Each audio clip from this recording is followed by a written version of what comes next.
සියල්ල එක්කලා ඒ සුනාමි ව්‍යසනය තුළ සිදු මහා ජනතාව 40000කට ආසන්න ජනතාවගේ ජීවිත විනාශය සමග ඒ මහා ජීවිත විනාශය ඔබ දන්නා පරිදි අපේ ඉතිහාසයේ ඊට පෙර අපට දන්නා දෙයක්.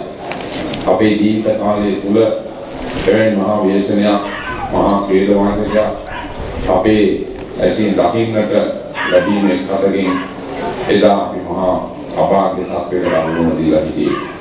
කෙසේ වෙතත් ඒ ව්‍යසනය තුළ විනාශ වූ සියලුම ජීවිත අපි අද සමරන්නේ වෙනත් ගෞරවයෙන්. ඒ සෑම කෙනෙකුටම අපි පින් පමුණවන්නේ බෞද්ධයන් විදිහට හින්දු ස්වාමීය කතෝලික ඒ සියලු ආගමික ධර්මතාවයන් තුළ ඒ මියගේ සියලු දෙනාට අපි පින් පමුණවනවා. ඒ වගේම බෞද්ධයන් විදිහට අපි ප්‍රාර්ථනා කරනවා ඒ මියගේ සියලු දෙනාට කිසිම දවසක මෙවැනි අකාල මරණයක් ඇති නොවි විශේෂයෙන්ම අපි කරගන්නා වූ පින් ඒ සියලු දෙනාට අත්පත් වෙලා මතුබවයන්දී එවැනි මහා විපත්තියකට කිසි දිනක ඔවුන්ට මුහුණ දීමට සිදු නොවේවා කියලා.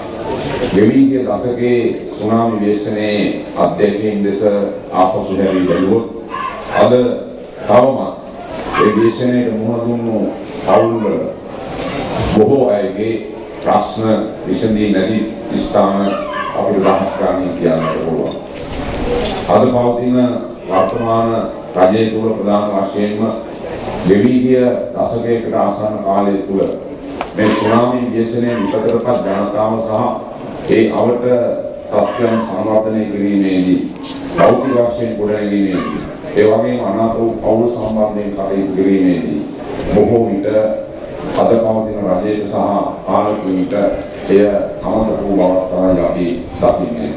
අද දවස් අනුව වශයෙන් ජාතික වශයෙන් රජයක් විදිහට සුනාමියෙන් විපතටපත් වූ මියගිය ජනතාව සැමලීමට ජාතික වැඩපිළිවෙලක් ආණ්ඩුවේ නොකිරීම අපි බලවත්සේ පිළිබඳව කනගාටුව ප්‍රකාශ කරනවා.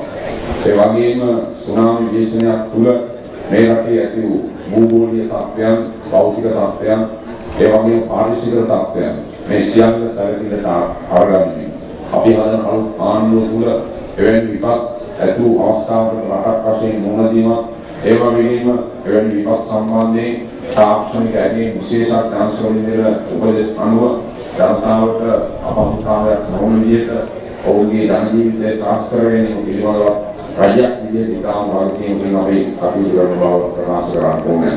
ඒ නිසා මේ දවසේ මේ මහා ථේරවාදයේ පිළිබඳව නැවතත් ආගේ ශෝකය සංවේගය ප්‍රකාශ කරමින් විශේෂයෙන් මේ කටයුතු සංවිධානය කිරීමේදී එක්සත් ජාතික පක්ෂ උපනායක මා මිත්‍ර ගරු කරුණානායක මහත්මයාට ඒ සංවිධායක මණ්ඩලයේ කාර්ය මණ්ඩලය දැක්වූ සහයෝගය විශේෂයෙන්ම අගය කරමින් මේ ස්ථානයේ පැමිණ ගෞරවනීය වික්‍රමසිංහ මහත්මයා, ජාතික ගරු තන්ත්‍රාත්මක වන්දනානායක මහත්මයාට අපේ සහෝදර දේශපාලන නායකත්වයන් වගේම ආදරණීය ඔබ සෑම කෙනෙක්ම මේ මහා ව්‍යසනයේ විපතටපත් වූ ජීවිත සමරමින් ඔවුන්ට පින් පමුණවමින් ඒ වගේම මේ ඛේදවාචකයෙන් සිදු තත්ත්වයන් වලදී අනාගතයේදී එවැන්නක් ඇතිවන අවස්ථාවකදී මුහුණ දීම පිළිබඳව පැහැදිලි වැඩපිළිවෙලක් පිළිබඳව අවබෝධයක් තිබෙන නිසා විදියට මේ කටයුතු සාමාන්‍ය කරගැනීම ගැන සතුටු වෙමි.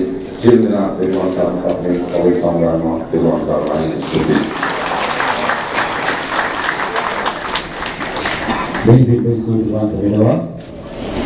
මේ සැලුම් උරේ මීළඟට ඔබ ආමන්ත්‍රණය කිරීම සඳහා වගේ මේ ගෞරවනීය ආරාධනය එදා මේ මහා ඛේදවාචකයේ සිදුවන මොහොතේදී රටේ නායකව ලෙස ජනතාවගේ දුක් වේදනාව කඳුල හඳුනාගත් ඒ ආදරණීය ජනතා නායකව ශ්‍රී ලංකා ප්‍රජාතාන්ත්‍රික සමාජවාදී ජනරජයේ හිටපු ජනාධිපතිනි ගරු චන්ද්‍රිකා බණ්ඩාරනායක කුමාරතුංග මැතිණියට මා ඉතාමත්ම ගෞරවයෙන් යුතු ආරාධනා කර සිටිනවා මේ මොහොතේදී මෙම ගුණ සැඹරු මුරෙල ආමන්ත්‍රණය කිරීම සඳහා.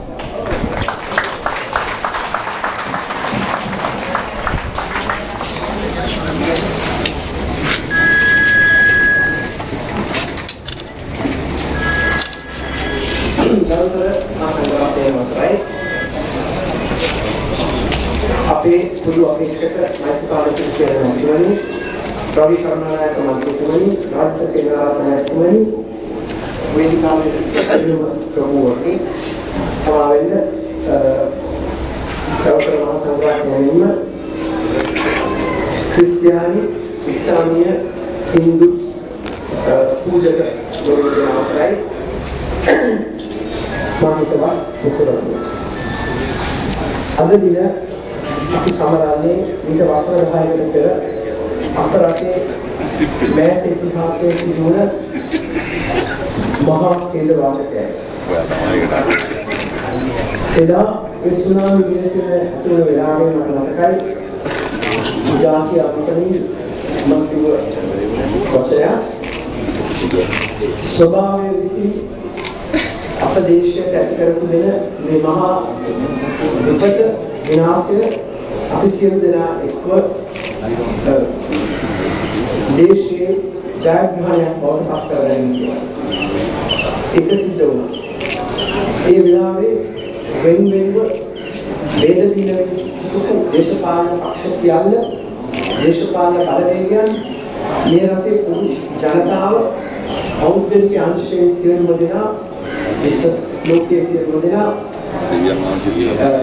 රාජ්‍ය රෝහණ සංවිධාන අපි සියලු දෙනාම එකතුව රජය සමග ඒ ඇතිවන විනාශය පුනරුත්ථාපනය කරලා විනාශ වන දේවල් නැවත ගොඩනගන්නට අපිට ඉතා පින් කාර්යයක් කරන්න නිවාස 70000ක් විනාශ වුණා. පාරවල් මහා මාර්ග විදුලිය දුරකථන ජලනල පද්ධති පාසල් රෝහල් සෑහෙන ප්‍රමාණයක් උතුරු කරේ සිටම වෙරළවල ප්‍රදේශ සියල්ල කොළඹට පොඩ්ඩක් හට යනකම් විනාශ වෙලා තියෙනවා. මේ සියල්ල එක වසරක් ඇතුළත පුළුවන් වුණා නැවත ගොඩනගන්න. එක්ක සම්පූර්ණයෙන් හදලා ඉව කරන්නේ එහෙම නැත්නම් සෑහෙන කොටසක් හදලා ඉව කරනවා වසරක් ඇතුළත. මේකට ප්‍රධාන හේතුව උනේ ඒ වෙලාවේ මේ රටේ තිබුණ සියලුම දේශපාලන පක්ෂ එකතු වෙලා සියලු බලවේගයන් රාජ්‍ය රෝහණ සංවිධාන මේ රටේ ජනතාව පෞද්ගලික අංශය ඉතා ශක්තිමත් ලෙස රජයක් සමග එකතු වෙලා කටයුතු කරන නිසා කියලා මම හිතනවා. එමෙන්ම ඒ වෙලාවේ ජාත්‍යන්තරයෙන් විශාල සහයෝගයක් ලැබුණා. ලෝකයේ සියලුම රටවල් අපේ ඉන්දියාව, ඉන්දියානු ආණ්ඩුව, ඉන්දියානු ජනතාව